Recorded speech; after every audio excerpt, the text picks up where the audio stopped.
Okay, roll bar, lower seat harnesses, part one, and rear dampers, part one.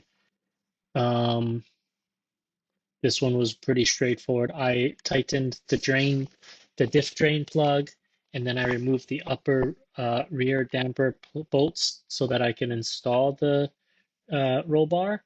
And then I installed and torqued it to spec. The the bolts that go in the boot, I needed to sort of pull a little bit in order to get it to sort of line up and fit, but that wasn't terribly bad. The lower harnesses were easy to install as well. As my suspicions confirmed, uh, this one didn't have the cardboard washers and they rotate great. I torqued them to 47 Newton meters, just like the top harnesses, even though the manual doesn't seem to specify a torque spec for it, but I tightened it to the same anyways. I figured why not. But I was missing a couple of washers for the other side.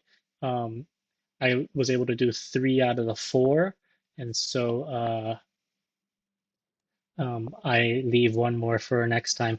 And then finally, I attached the brake line from the DeDion tube to the chassis. I used a 13 millimeter and a 15 millimeter wrench in order to tighten it